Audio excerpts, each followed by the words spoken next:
Ya, kita lanjutkan bab 3, materi yang ketiga, yaitu faktor-faktor yang mempengaruhi laju reaksi. Pernahkah Anda berpikir beberapa kejadian dalam kehidupan sehari-hari sebagai berikut? Yang pertama, mengapa gula lebih mudah larut jika dilarutkan dalam air panas pada waktu membuat teh manis? Yang kedua, mengapa obat mah dalam bentuk sedayan tablet dianjurkan agar dikunyah lebih dulu, bukan langsung ditelan? Yang ketiga, mengapa mencuci pakaian dengan deterjen yang lebih banyak membuat pakaian lebih bersih? Yang keempat, mengapa pembakaran zat makanan dalam tubuh dapat berlangsung pada suhu tubuh yang relatif rendah, sedangkan di laboratorium pembakaran tersebut hanya berlangsung pada suhu yang jauh lebih tinggi? Nah, pertanyaan-pertanyaan ini tentunya akan kita jawab setelah mempelajari materi ini. Kita akan mempelajari ada 6 faktor yang mempengaruhi laju reaksi. Yang pertama, faktor konsentrasi reaksi. Yang kedua, luas permukaan bidang sentuh. Yang ketiga, suhu. Yang keempat, katalisator. Yang kelima, tekanan. Dan yang keenam, pengadukan. Nah, ada beberapa istilah dalam percobaan. Yang pertama, variabel bebas atau manipulasi, yaitu variabel yang diubah-ubah atau dimanipulasi. Yang kedua, variabel terikat atau respon, yaitu respon percobaan apa yang dapat diukur, misalkan laju reaksinya atau waktu reaksinya. Yang ketiga, variabel kontrol, yaitu yang dibuat tetap. Kita bahas satu persatu. Faktor yang pertama adalah konsentrasi reaksi. Makin besar konsentrasinya, maka laju reaksi makin cepat. Contoh percobaan, misalkan kita mereaksikan 1 gram logam magnesium dengan larutan HCl, tetapi beda konsentrasi HCl-nya, yaitu 1 molar dengan 2 molar. Keduanya bereaksi menghasilkan diantaranya adalah gas hidrogen. Percobaan mana yang menghasilkan gas hidrogen lebih cepat? Berarti yang lebih cepat reaksinya? Ya tentunya percobaan kedua, karena digunakan HCl dengan konsentrasi 2 molar lebih tinggi. Apabila kita plot dalam bentuk grafik antara volume gas hidrogen yang terbentuk dengan waktu, maka apabila kita ambil satu waktu tertentu, yaitu T misalkan, kalau digunakan HCl 1 molar, akan dihasilkan volume gas hidrogennya sebanyak Y1. Sedangkan menggunakan HCl 2 molar, dihasilkan volume gas hidrogennya Y2 yang jauh lebih banyak dibanding Y1. Berarti hal ini menunjukkan bahwa laju HCl yang 2 molar lebih cepat dibanding yang HCl 1 molar. Nah, apabila dalam percobaan tadi ditanyakan tentukan variabel bebasnya adalah konsentrasi HCl karena yang diubah-ubah, yaitu 1 molar dan 2 molar tadi. Variabel terikatnya atau responnya, respon yang diukur adalah waktu yang diperlukan sampai magnesium habis bereaksi. Sedangkan variabel terkontrolnya yang dibuat tetap adalah massa magnesiumnya tadi tetap 1 gram, kemudian volume HCl, suhu, bentuk magnesiumnya. Faktor yang kedua adalah luas permukaan bidang sentuh. Mana yang lebih luas permukaannya? Apakah sepotong tahu utuh atau sepotong tahu yang sama tapi dipotong jadi 4? Tentunya sepotong tahu yang dipotong jadi 4 itu lebih luas karena luasnya bertambah, yaitu yang sebelah pinggir-pinggirnya. Makin luas permukaannya, jadi serbuk lebih luas permukaannya karena ukurannya tadi diperkecil dibanding kepingan, maka laju reaksinya makin cepat. Contoh dalam kehidupan sehari-hari, misalkan potongan kayu yang lebih kecil tentunya akan lebih cepat terbakar dibanding kayu gelondongan. Contoh lain, obat mah bentuk tablet dianjurkan untuk dikunyah dibandingkan ditelan langsung agar lebih cepat meredakan rasa sakit.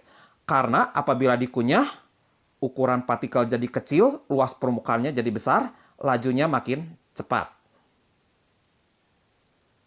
Apabila dilakukan percobaan, misalkan CaCO3 dalam bentuk serbuk dibandingkan dengan butiran dengan kepingan, yang direaksikan dengan HCl, jadi itu percobaan 1, 2, dan 3, ya akan bereaksi menghasilkan diantaranya adalah gas CO2 yang mudah untuk diamati. Nah, terlihat dari percobaan di atas bahwa volume gas CO2 yang terbentuk dengan percobaan 1 lebih banyak daripada percobaan 2, dan percobaan 2 lebih banyak daripada percobaan 3 volume gas CO2 yang terbentuknya. Berarti laju reaksi apabila menggunakan CaCO3 serbuk lebih cepat daripada yang butiran lebih cepat daripada bentuk kepingan. Faktor yang ketiga adalah suhu. Makin tinggi suhunya, berarti energi kinetik akan makin bertambah, sehingga laju reaksi makin cepat. Contoh, melarutkan gula dengan air panas tentunya lebih cepat daripada menggunakan air dingin. Kemudian contoh kedua, makanan dalam kulkas, berarti suhunya rendah, tentunya akan bertahan lebih lama atau lebih awet terhadap reaksi pembusukan. Contoh percobaan, misalkan kita mereaksikan natrium tiosulfat Na2S2O3 yang pertama pada suhu kamar, yang kedua dipanaskan terlebih dahulu, direaksikan dengan HCl. Salah satu hasil reaksinya adalah terbentuk endapan yang mudah diamati. Ya, persiapan percobaan, sediakan 2 beker gelas. Kemudian sediakan juga kertas yang sudah diberi tanda silang. Percobaan yang pertama, natrium tiosulfat 0,1 molar yang suhu kamar tanpa pemanasan dimasukkan dalam beker gelas, direaksikan dengan HCl. Dibandingkan dengan percobaan kedua, natrium tiosulfatnya dipanaskan terlebih dahulu, baru direaksikan dengan HCl. Ternyata waktu yang diperlukan sampai tanda silang tidak kelihatan lagi karena tadi terbentuk endapan belerang 50 detik pada percobaan pertama, sedangkan pada percobaan kedua hanya 38 detik. Berarti yang dipanaskan lajunya lebih cepat. Contoh soal hitungan, dikatakan setiap kenaikan 10 derajat Celcius, laju reaksi akan naik 2 kali semula. Pada suhu 27 derajat Celcius, laju reaksinya 3 kali 10⁻⁴ molar per detik dan berlangsung selama 4 menit. Pertanyaannya, tentukan laju reaksi dan waktu reaksi tersebut pada suhu 57 derajat Celcius. Cara yang pertama bisa digunakan rumus Vt sama dengan delta V dipangkatkan T min T0 per delta T dikali V0. Keterangan rumus, Vt adalah laju reaksi pada suhu T. V0 adalah laju reaksi awal. Delta V, kalau ada kalimat laju menjadi sekian kali semula, nah, itu delta V. Delta T, kalau ada kalimat setiap kenaikan sekian derajat Celcius, itu delta T. Jadi, untuk mencari laju pada suhu 57, masukin ke rumus di atas. 2 tersebut karena tadi naik 2 kali semula lajunya. Dipangkatkan 57 min 27, jadi suhu akhir min suhu awal, dibagi 10, karena tadi ada kalimat kenaikan 10 derajat Celcius. Dikali V0-nya adalah 3 kali 10⁻⁴. Jadi dihasilkan 2,4 kali 10⁻³ molar per detik. Sedangkan apabila ditanya waktu reaksi, waktu itu berbanding terbalik dengan laju. Jadi rumusnya, jadi T sama dengan 1 per delta V. Sisanya mirip. Dipangkatkan T min T0 dibagi delta T dikali T0. T adalah waktu reaksi. Jadi, T sama dengan 1 per delta V-nya 2. Dipangkatkan 57 min 27 per 10 dikali T0-nya adalah 4 menit. Jadi dapat setengah menit. Cara yang kedua. Jadi kalau digambarkan percobaan tadi, kalau suhu 27 derajat Celcius, lajunya 3 kali 10⁻⁴, waktunya 4 menit.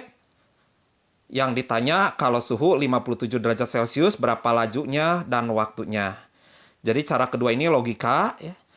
Suhu 27 derajat Celcius awalnya, tadi ada kata setiap kenaikan 10 derajat Celcius. Jadi kita naikkan 10 derajat, 10 derajat. Jadi 37 derajat 47 derajat, 57 derajat. Sekarang lajunya. Awalnya 3 kali 10 kuat min 4. Tadi ada naik 2 kali semula lajunya. Berarti tinggal dikali 2. Jadi 6 kali 10 kuat min 4. Kali 2 lagi 12 kali 10 kuat min 4. Kali 2 lagi 24 kali 10 kuat min 4 molar per second. Sedangkan waktunya berbanding terbalik dengan laju. Jadi kalau laju tadi dikali 2, waktunya dibagi 2. Asalnya 4 menit, dibagi 2 jadi 2 menit, bagi 2 lagi 1 menit, bagi 2 lagi jadi setengah menit. Jadi ingat, kalau laju dikali, waktu kebalikannya dibagi. Faktor yang keempat adalah katalisator. Jadi katalisator adalah zat yang dapat mempercepat laju reaksi. Tapi zat itu sendiri tidak mengalami perubahan yang kekal. Jadi sebetulnya katalisator itu bereaksi, tetapi ditemukan kembali di akhir reaksi. Contoh misalkan, reaksi penguraian hidrogen peroksida H2O2 menghasilkan H2O dan gas oksigen. Kalau tanpa ditambahkan katalisator, pembentukan gas hidrogen praktis tidak terlihat pembentukannya.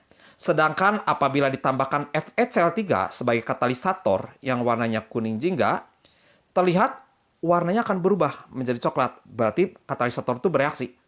Tapi di akhir reaksi, kembali warnanya kuning jingga. Artinya ditemukan kembali di akhir reaksi. Nah, setelah ditambahkan FeCl3 sebagai katalisator, maka pembentukan gas O2 akan terlihat cepat terbentuk. Berikutnya, jenis katalisator ada homogen, artinya wujud katalisator sama dengan wujud pereaksinya.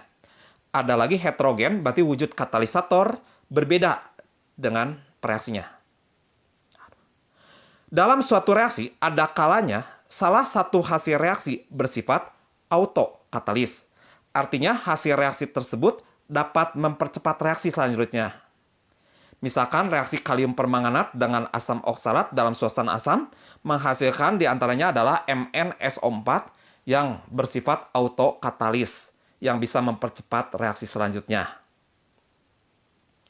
Kemudian ada juga zat yang justru menghambat reaksi, memperlambat reaksi. Namanya adalah inhibitor. Faktor yang kelima adalah tekanan. Untuk sistem gas, penambahan tekanan berarti memperkecil volume, karena tekanan dengan volume berbanding terbalik. Kalau volume makin kecil, berarti konsentrasi makin besar, sehingga lajunya makin besar. Contoh misalkan, memasak daging dengan menggunakan panci presto, itu tekanannya tinggi, akan membutuhkan waktu yang lebih singkat, dan daging lebih empuk. Faktor yang terakhir adalah pengadukan. Dengan pengadukan, dapat mempercepat laju reaksi. Ya, jadi materi ketiga ini selesai, tinggal kita lanjutkan dengan latihan soalnya.